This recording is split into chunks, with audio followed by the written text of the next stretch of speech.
আমাদের এই প্রদীপ প্রজ্বলন আমরা সকলে এখানে উপস্থিত অঞ্চলের যে সমস্ত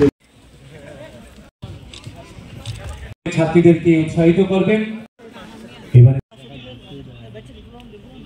তো বলে 100% হলো না কেন, তো এর জন্য তোমার দুঃখ হয় না? তো বললো না না আমার দুঃখ হয় না। তো শেষ নেই, 60% যে পেয়েছে ও ভাবছে আমি 60% কেন এটা 70% হলো না। এগুলো আমাদের সময় আমরা ছিল, কিন্তু গুড টিচার পাওয়া ভেরি ডিফিকাল্ট।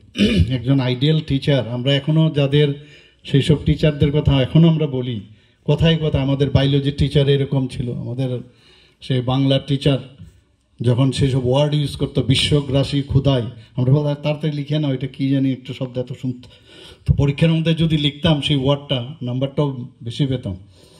তো টিচার মানে একটা জায়গায় আজকে আমি দেখছিলাম, এক জায়গায় বলছিল যে আমাদের ভগবান দুটো হাত দিয়েছে, একটা হাত যদি টিচারের হাত ধরা যায় আর একটা যদি বই আর কলম ধরা যায়, তাহলে পৃথিবীর কোনো শক্তি ওই ছেলে বা মেয়েকে স্টুডেন্টকে কেউ হিলাতে পারবে না। আমরা মাঝে মাঝে ভুল করি, অনেক সময় অনেক ধরনের ঘটনা আসে।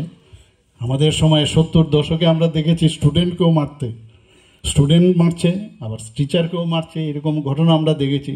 বলতো খালি যে leave the schools and colleges and do that revolution, এইসব ঘটনা আমরা শুনতাম, আমরা বললাম কী জানি এটাই হয়তো জীবন। এবং বলতো যে without people's army peoples have nothing.